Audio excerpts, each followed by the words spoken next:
Welcome to the BCJ cast. My name is Jay. Joining me this week is neither Corey nor Brad. This is actually going to be a bit of a solo cast. We wanted to mix up the format a little bit and do something a little different. Instead of doing these three-person talks that go on for either like an hour and a half or 4 hours, we wanted to try something a little bit different, where one of us would uh, just talk for an hour or so about something we cared about, felt passionate about, wanted to discuss, and maybe didn't exactly have the ability to do so with the others because they're completely unaware of the subject or they don't really care, and it's kind of a waste of their time. Um, and I think that that is completely fair. On top of that, with the solo format, it's kind of nice because you can talk about a subject length without any interruptions, and with just one person doing it, it doesn't take a lot of schedule coordination to be able to record these, um, which is kind of one of the reasons, one of the main reasons why I'm doing it specifically for this week. Today is the 18th of January, and scheduling is going to be pretty tight till the end of the month. And as a result, we need to use our next available session to record our big 3 to 4 hour podcast for the end of the month. And that means we have one day of the week, or one day this month, where we wouldn't have a podcast otherwise. So creating a solo cast where one of us just talks for an hour or so seemed like a really good idea, and thus the solo cast was born. Um, I believe the others are going to be making solo casts of their own. I will be using those eventually, but this is the first one that is going to be made and produced and created. So this is probably going to be the one that you will be seeing come this Friday. I believe it is the 22nd. Um, so, with all that said, let's go into our topic. And the topic I wanted to discuss, like I said, it would not be particularly interesting to the other two, would be one of the greatest games and greatest games franchises of all time, Dark Souls. Uh, I actually have a troubled history with Dark Souls. Um, I was first introduced in 2014 to Dark Souls, and to be honest, I absolutely hated it. At the time, I had been dealing with some pretty heavy depression. Whenever I picked up a game, I wanted to be able to play it, be good at it, and not really have to worry about any of the what I considered at the time the bullshit that Dark Souls had to offer. I remember uh, renting it from a family video and taking it home, booting it up, coming across the first real boss and getting destroyed because I didn't realize there was a door on the left, and I thought, holy hell, what am I even supposed to do here? Um, I went in a few more times, died to it a couple times before finally realizing, hey, there's a door that you can leave out the back, which I did, and I got my stuff, went around, eventually killed it, and continued on to the rest of the game, where I proceeded to get stuck in Undeadburg, the first main area of the game, for a couple hours. I eventually got to the first bonfire there, which, you know, kind of funny talking about it now because now I can blitz through most of the game without a problem. But at the time, my mind, as a gamer, it wasn't quite attuned to this idea of learning the game systems. I had played a lot of action games, a lot of RPGs, and a lot of shooters. I loved all of them. And going into a game that was an RPG and kind of an action game, but not being even remotely close to any of the systems that I had previously played before, it just felt wrong. It was incredibly difficult for me to pick it up. And I remember after spending maybe 5 hours with this game, getting to the first bonfire at Undeadburg and not even being able to continue any further because I just kept dying and dying and dying, I got incredibly frustrated and I said, fuck this game, I'm done. And so I I put it back in its case, then I believe the next day I returned it to Family Video, being incredibly disappointed. A couple months later, uh, I was I was going to go see my girlfriend then at the time, who is now my wife, and went met the family, um, and found out that her siblings, her two of her brothers, were massive Dark Souls fans. And me being a little shithead that I was, I gave them shit about it. I was like, Dark Souls, it's such a terrible game. Why in the world would you play it? And they said, well, actually, it's not bad. It's actually quite good. And you got to take the time to learn it. And that was whenever I created the crux of my argument, which was, um, why in the world would I learn a game? If I want to learn how to do something instead of being able to, play it naturally and organically, um, then why in the world would I do that with a game? I'd rather go off and learn something useful, like how to play an instrument, or how to play a better game. Um, and that's kind of where that conversation, eventually ended. I would eventually, the next year in 2015, I would try picking it up again. Got a little bit farther this time. I actually beat the first boss, Taurus Demon, and shortly after that, I died to the dragon. And I was like, "Fuck this! I'm done." It'd taken me hours to get to that point. I put it down, and I was just like, "I'm never even gonna give this game a chance again." And that was that, in my opinion, at the time. It was a bad game, not worth anybody's time. I don't know why people like it so much. And I want to say, about a year and a half later, 20 end of 2016, beginning of 2017, I saw a video. It was a very long video. It was actually a recap of a stream that was done, by a group of people that I enjoyed very much at the time, called the Lurcast, or LRR Cast, Loading Ready Run. And two of my favorite of the group, um, Cameron and Alex, had begun a new stream type. They called it Talking Simulator.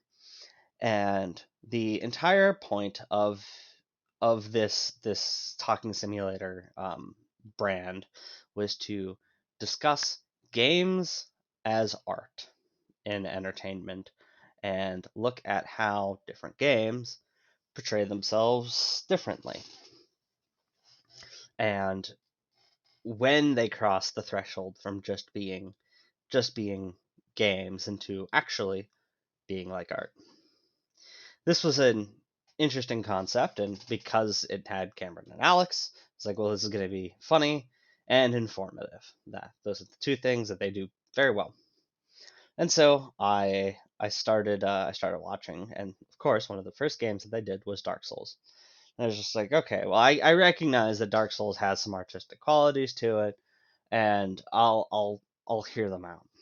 So I started watching, and they played more and more and more, and they talked more and more about it, and I started to come to the realization that maybe I had been wrong in my initial assessment, that the reward for the game wasn't in being super great at it. The reward in the game was discovering all these areas, discovering bosses, discovering techniques and weapons, and how to play the game. Part of it was discovering how to play the game. And so I finished watching that Talking Simulator episode, and I took a step back, and I was just like, okay, you know what? One more shot, Dark Souls. You're gonna get one more shot.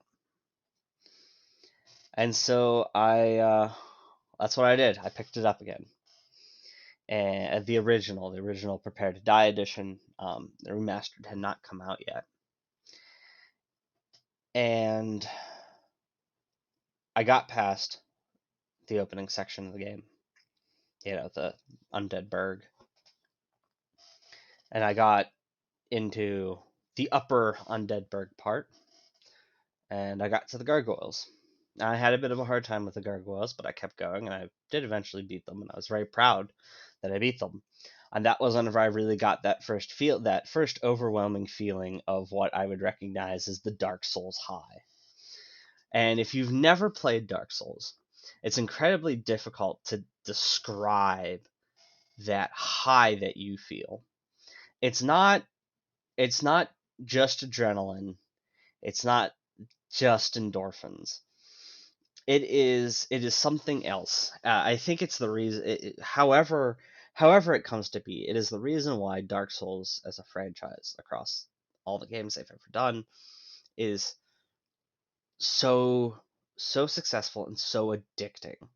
And I use addicting here with the full weight of what that word means.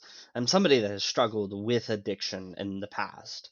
Um, I smoked for years, cigarettes. I smoked cigarettes for years of my life, and I tried quitting so many times. I did eventually quit. It was incredibly difficult, and it's something that every day I still feel myself drawn to. I still have dreams about going back and smoking.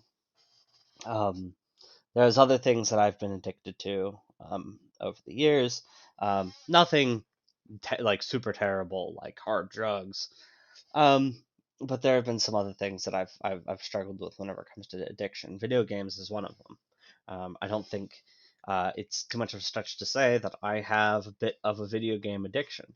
Um, and it's one of those things that I do try to mitigate as best as I possibly can. But during this time, discovering Dark Souls and getting that first real high, that Dark Souls high, it was addicting. And it was an addiction that I did not want to let go. So I continued on and continued through the game, going to the depths, um, going down into Blighttown. That was not fun. I still remember the first time in the depths coming across Gaping Dragon. Uh, Whenever it pokes its head up, it's like, oh, it's kind of adorable. And then the whole rest of the body comes up, and you see all those teeth and that massive chest cavity, which is basically just a mouth, and just sitting there going, oh my god, what the fuck have I gotten myself into now? I actually beat that first try. I didn't think I would, but I did, and was very proud of that. Got that, top, that great Dark Souls high, and super excited. And then I continued down into Blighttown, and let me tell you, um, especially on the old Xbox 360, oh boy, that place is cancer. Frame rate drops. Not being able to see anything really well. The floor moves in some places as you're trying to cross these little tiny planks. It's truly not fun. Eventually, I did get through Blighttown, found Quelaag, killed Quelaag, continued through the rest of the game, Sen's Fortress, up into Anne Orlando, and I got stuck. It was in Anne Orlando where I hit a wall. Anybody that's played the game knows exactly what I'm talking about. ONS, Ornstein and Smo, or Smaug if you're retarded. I can't tell you how long I bashed my head against those two, trying everything I possibly could. Tried calling in help, tried enlisting help online, tried doing all of these different things. I could not beat Ornstein and Smo to save the life of me. About a week passed of trying to beat ONS for hours every single day whenever I wasn't working. And eventually it did happen. And I remember being happy to have finally beat it, but kind of relieved. Um, I had seen everything they had to throw at me at that point, but I had such a hard time, and it kind of ruined that high that a lot of people get from fighting ONS.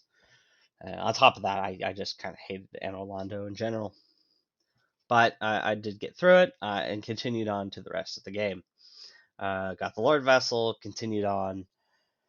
I believe the first person I tackled was Four Kings, which, because I'm a bit of a scrub, was actually closer to Five Kings. If you're familiar with the game, you understand why that happens. But ended up beating Four Kings by becoming the biggest turtle the world has ever seen. Went on, I believe next I did Seath. I did believe I did Seath after that. Then Gravelord Nito. Gravelord Nito is interesting. Still one of my favorite of the bosses. Not to fight, but just because he's really cool. And then after that, went and did Bed of Chaos, which is the cancer everybody knows it is. It is what would happen if we turned a boss into a puzzle boss, and it's not fun. It's really not. You can tell that the end of the game kind of suffered from a lack of development time. But after that, I ended up killing Bed of Chaos because a lot of it's just kind of trial and error of just where do you walk, and that's not particularly interesting. After that, I went to fight Gwen, and I believe Gwen took me maybe a dozen or so tries, but I beat Gwen. And the overwhelming feeling of satisfaction I got from that has yet to be beat by almost anything else. There are a few things that have been better, but it was like I said, it was truly addicting. It was so addicting that immediately after beating Gwen, I started New Game Plus and continued going through the game for a second time on the same character, but now everything's harder. You know what? And I'm glad I did too, because going through on New Game Plus is it's a very similar game. There are some subtle differences with how bosses change. They have more health, they can do more damage. All of that is kind of instrumental in keeping the game fresh.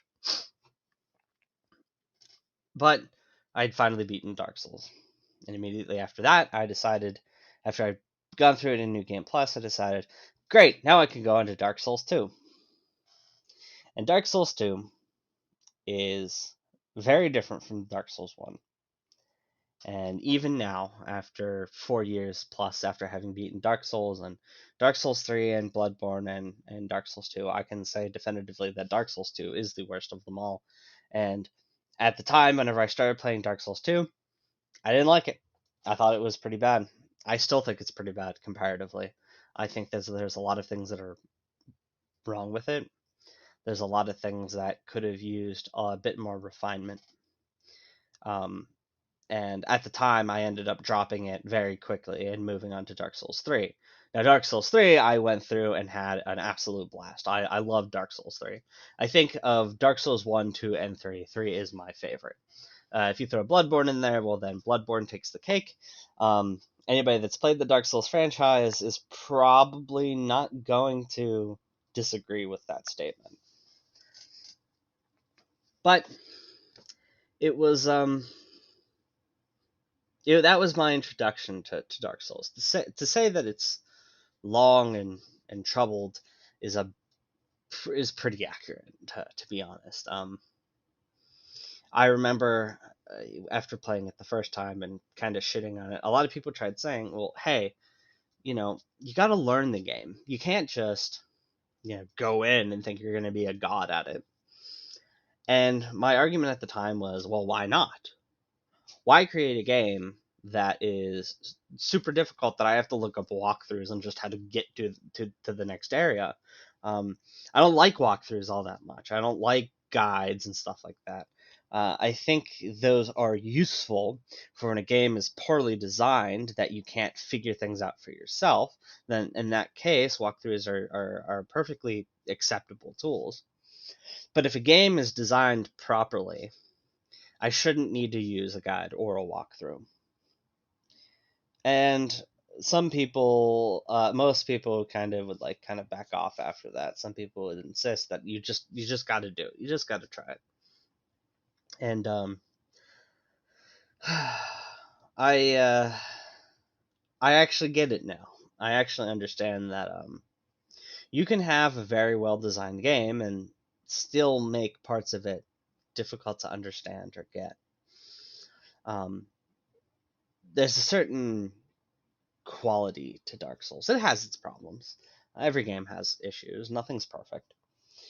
But Dark Souls is kind of a different beast from a lot of other games. It wasn't designed with the primary goal of just entertainment. I put that in quotes in mind. It was designed almost as a challenge.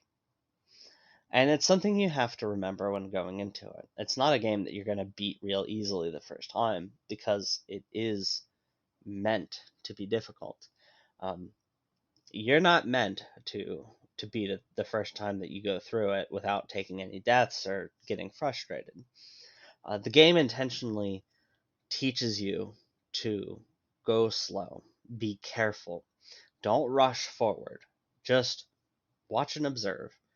And if you do those things, then you will go through the game with a bit more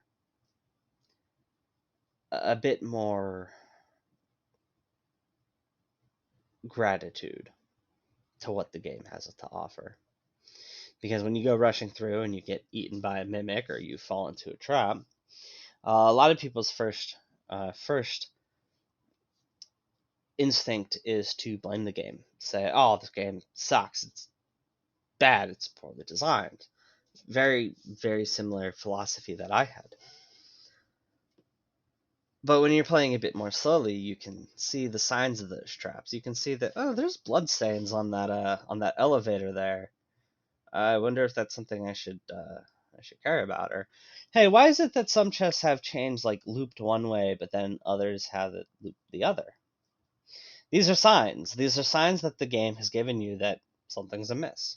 These are things that Dark Souls 2 did not do very well. The reason why it's such a bad game is because Dark Souls 1 set out to create a very difficult game that gave the tools to an observant player to beat it and not to die as much.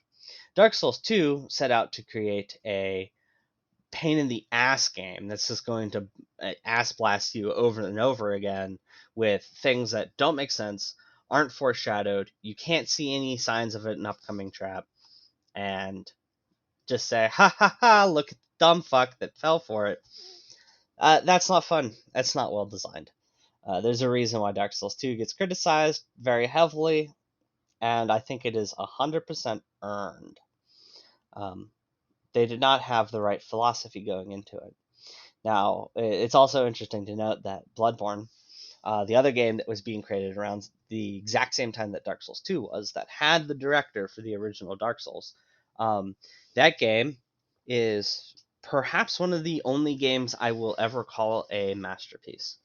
It's a game that I will keep going back to over and over and over again, and I will be happy with it every time. The only point of dissatisfaction I have with Bloodborne is there's not more of it. Um, that's the only thing that I find dissatisfactory about the entire experience. Is I want more. It's a great game, but whenever you've played it as much as I have, you know every single boss, every single enemy, every single trap placement, every single item. When you've platinumed the game years ago, and yet you've gone back and beat it again and again and again, you get to the point where there's not a whole lot of challenge there anymore. It's still a hell of a lot of fun to play, but there's just nothing new. I've done everything. I've beat every boss. I've beat every bosses and challenges. I've, gone back and tried different builds, and I've gone back and I've tried, trying to almost role play it, and um I want there to be more. That's been like one of the top games for me on my wish list is just a Bloodborne 2 or another game in similar vein. The aesthetic is gorgeous, but that's what I would really want. But going back to Dark Souls, I learned, that you need to take it a bit slower. You need to be a bit more careful and cautious and observant. And it was discovering, how to play the game that really kind of changed something in me. As I had mentioned quite a bit earlier, around the time that I'd first started playing Dark Souls, I'd been dealing with some very dark depression. I'd been suicidal. I'd been in and out of mental hospitals. I've talked about that a little bit on this cast, or on this podcast channel, and it was very difficult for me to have the introspection needed um, to really move past my depression and into the future. I'm not exaggerating whenever I say that discovering Dark Souls and how to play Dark Souls, it changed my life. It's not an exaggeration because it taught me how to play Dark Souls. It taught me to be a bit more cautious, observe, and look at yourself before you start looking at others for where to place blame. That was an important moment for me because after I started playing Dark Souls and I would die to a boss, um, I had to think to myself, now what did I do wrong? I stopped thinking about, oh, the game gypped me, or oh, there was a glitch or lag or whatever it was, and sometimes maybe there was. But I started thinking about, well, what did I do wrong? What can I improve on for next time? What is it that I failed to realize? What did I fail to take into account, or what did I not do properly? And when you start learning this that way of thinking whenever it comes to a game, sometimes you start applying that to your own life. And around that time, I had not been dealing with depression nearly as much as I had. I had moved out of my house. I was living with my girlfriend, um, who we weren't quite engaged yet, but it was coming at that point. And I started applying that thinking to my own life. I stopped trying to blame other people, and I started looking at where my faults were lying. And when I started looking at where my faults were, I started realizing just I had a lot of problems. I had a lot of issues that I needed to work through. And at that point, I started taking a deeper look at who I was, and I started changing myself. I recognized some things in myself I didn't like. I started realizing that I was selfish. I was self-centered, and I didn't care about looking at other people as other people with valid thoughts and ideas and beliefs. I was looking at people as essentially other enemies that in my life. I saw others as obstacles towards what I wanted to achieve. And when you look at people like that, and a lot of times you don't realize that that's how you view people, um you will end up in this kind of depressed, nihilistic state. And realizing that and choosing that, hey, this isn't what I want. It's freeing, and it's also quite difficult because in that moment when you recognize that, you also have to realize that that means you need to kill part of yourself, not in a literal sense, but in a figurative sense. That incredibly selfish side. You have to deal with that side that views people as obstacles. You have to deal with that. When you come to this realization, um, it can be a make or break moment for a lot of people. You have to make a choice. That choice comes easier to some than it does others. And I think for me at that point in my life, because I had kind of always known that I was a bit of a douchebag. Um, I think at that point in my life, when I decided that maybe I didn't want to be that douchebag anymore, that choice was a bit easier for me to make. And so I started looking at new things. I started looking at new ways of thinking, new ways of watching and observing. And at that point, it was difficult. It was difficult to make this decision. I was going through a bit of a rough moment, was looking for, new house, so that my fiance and I would be able to live together. I was trying to make changes. We had the election going on. I voted Gary Johnson. Gary Johnson 2016, y'all. Uh,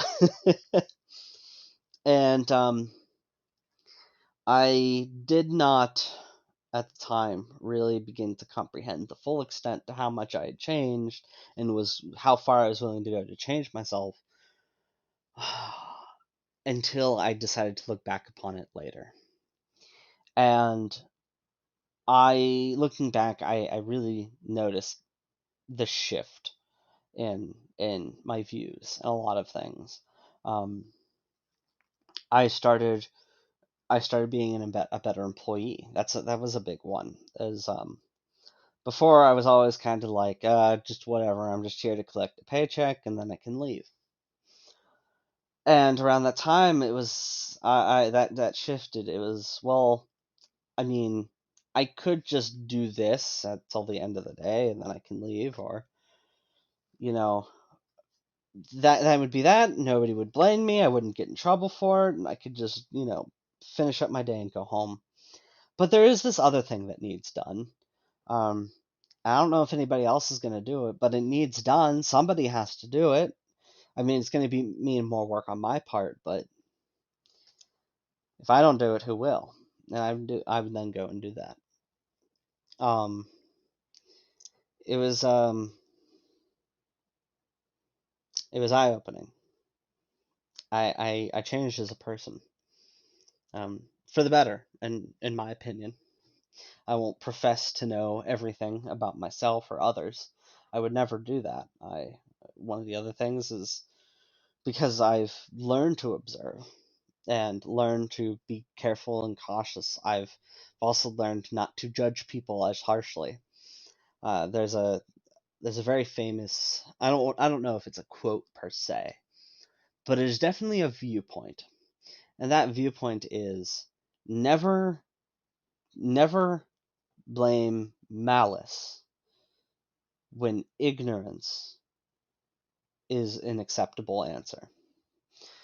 For those of you that don't know what that means, it's never think that something is done out of a malicious intent or out of wanting for harm or other such natures. If simple not like uneducation or not knowing or not being aware could also explain that action. Um, a great example of this is just how we communicate in our daily lives.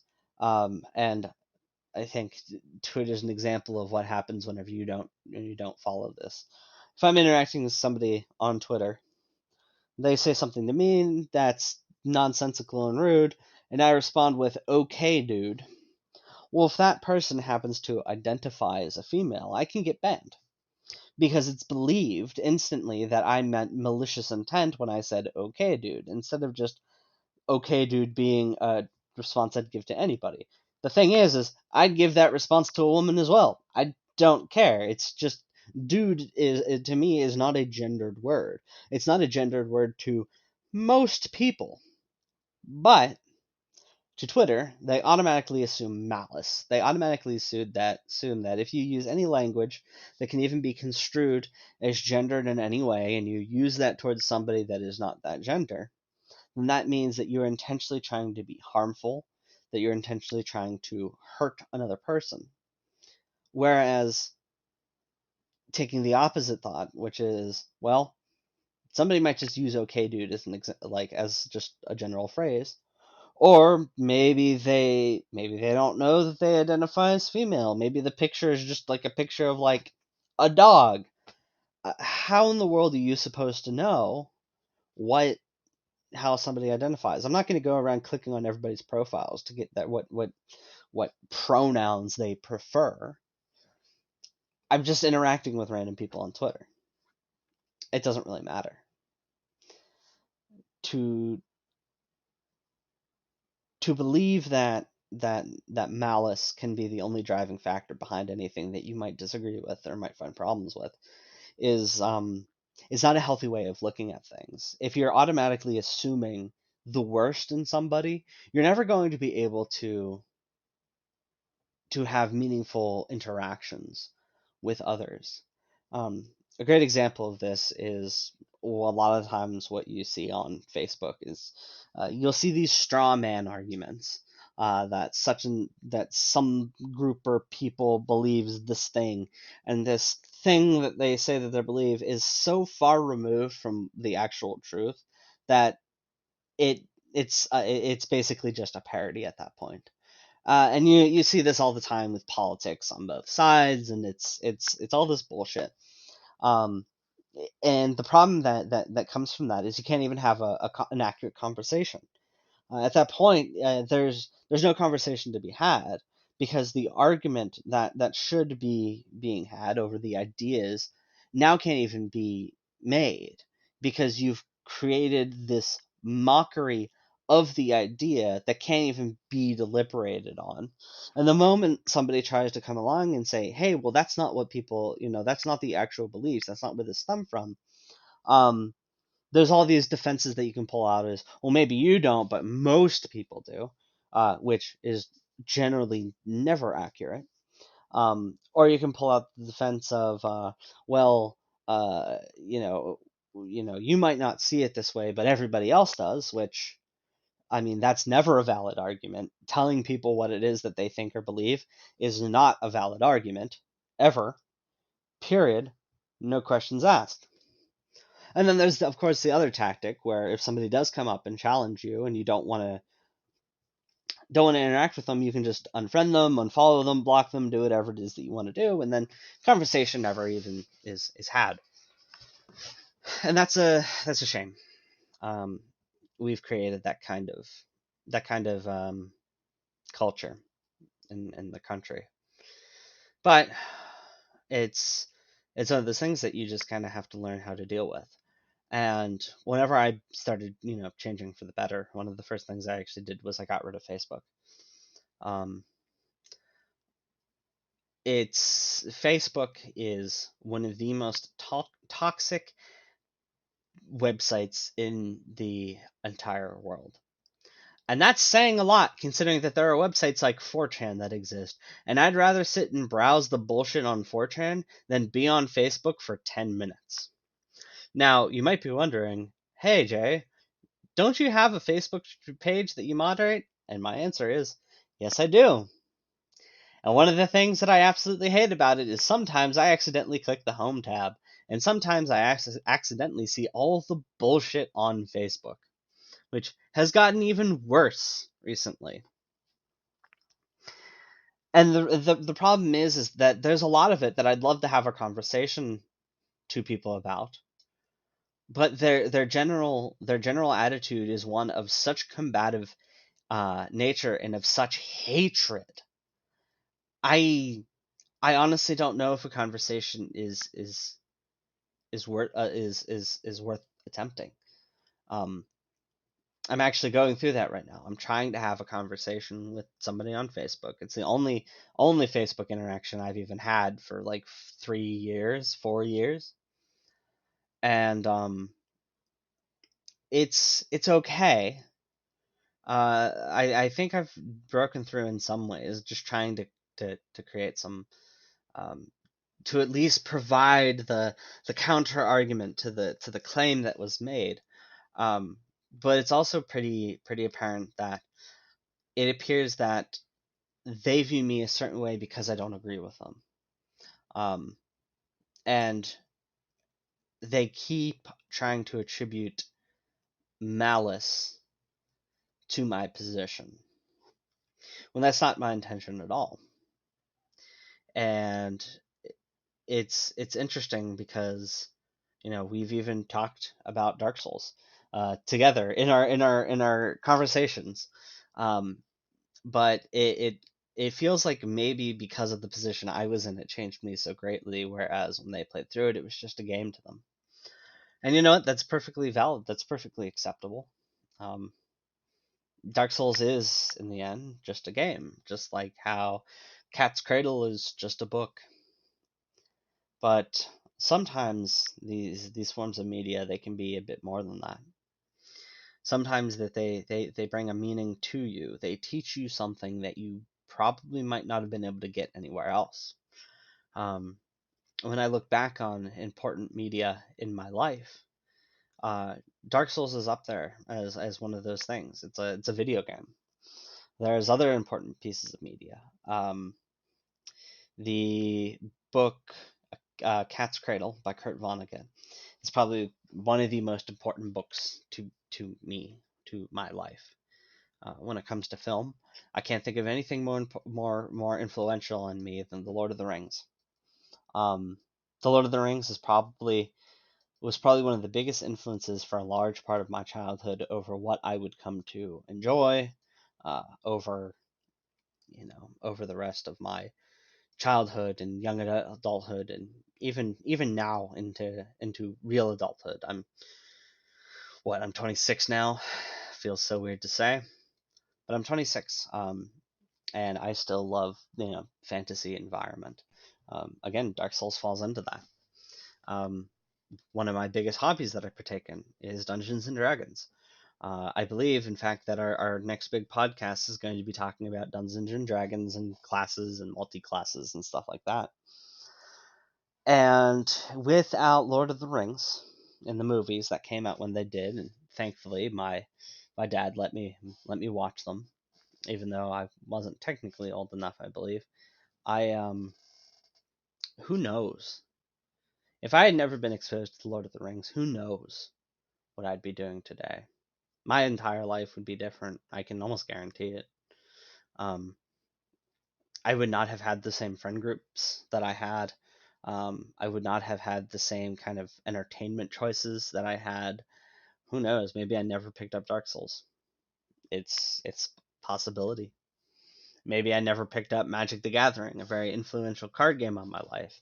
Not one that I play now, mind you. It's something that I have since dropped because Wizards of the Coast is not a very good company. And for those calling me a hypocrite because I say Wizards of the Coast is not a great company, but I still play Dungeons and Dragons. I don't buy the books. Other people generally buy them. There are other ways to access the books. And a lot of times as some of my friends can even tell you, I can make my own systems. The first time I was a dungeon master, I created an entire RPG system from the ground up in less than 2 weeks. And it worked. And it worked very well. And we used it for many, many, many months without any problems.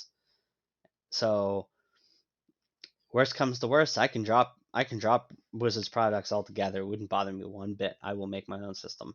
In fact, for anybody that doesn't know, I have a little side project where I actually am making my own RPG system, set to be a bit more customizable, where you don't get a choice of all these classes that you pick one and then you just go down it, and and that's it. You go level 1 to 20 and you're done. This is a system where there are many, many, many, many different classes that you can take. You can only start with a few, but from there you can begin to branch off into different directions. And you can go back and take some of the more base classes to open up more options into what you can take later on. And unlike Dungeons and Dragons, where let's say you want to be a wizard and you spend half of your times after you level up, all you might get is maybe another spell or two. Maybe you get a new spell slot. With my system, you get something at every level guaranteed. Maybe it is small, but you do get something. I know that with Dungeons and Dragons, there are times you level up and you don't get shit. You get more HP, maybe new spell hole or spell slot, and that's it. It kind of feels bad. That creates levels where you almost don't want to take them because it's just like, well, what's the point? I get 6 HP for gaining something like 30,000 experience. Wow, how useful. Like I said, Wizards of the Coast is not a great company. If they disappeared tomorrow, I don't think I'd complain. But back to Dark Souls. Discovering and beating Dark Souls. Yeah, it was a pretty important change for my life. Um, looking back on it now, I think it was best back whenever I first came across it that I put it off till later. I don't think I would have been in the right mindset at that time to really let it fully impact me the way it needed to impact me. Um, Maybe, but I think at that specific point in time, I was still too self-centered. I was still too selfish. I was still too um, consumed in my own thinking to really be able to value that outside that outside input and let it affect me in a way that it did. Um, as I got a bit older, I started being a little bit more introspective and being bit more questioning my beliefs and how I thought about the world and how I went about things and stuff like that. But whenever I did eventually come across Dark Souls, it was kind of exactly what I needed at the time. It was what was perfect for me in that moment. Um, and I know that I'm not alone in this. You can go on places like YouTube and you can look up different things about Dark Souls, and a lot of you'll hear a lot of that from a lot of people, which is you know, hey, this actually really changed my life in one way or another. There's different parts of the game that mimic what it's like to have depression. Going down into Blighttown, it really is that kind of oppressive feeling that you get from depression. Um, it's that descent into darkness and madness that is ever present, ever encompassing, and you can't forget where you are because it's all around you, and it pulls on you and pulls on you and pulls on you, and it just doesn't let go, and you really have to climb to the pit of that despair before you really find a reason to go back up. It's kind of artistic in a way. Um, you know, it's wonderful. It's what happened to me. I spent quite a few, oh geez, probably months of my life now in mental hospitals after suicide attempts or things suicide adjacent, and getting out of that was not an easy task. It was not something that I was able to do even remotely by myself. And yet, at that point in my life, never felt more alone. Um, but it's something that when art mimics games, it's I should say games mimic life. Um, it's important. It's important to kind of hold on to that idea that there might be something there that you didn't realize the first time or didn't recognize. But at this point, I'm kind of just rambling on. Uh, so I think I'm going to call it there. The first solo cast talking about Dark Souls and the effect it's had on me, how I view it, how it's changed me. I hope you've enjoyed this. Like always, leave a like if you want to. Leave a comment. Tell me about your experiences with Dark Souls if you've ever had any. And I hope you've enjoyed your time here, and we'll see you next time.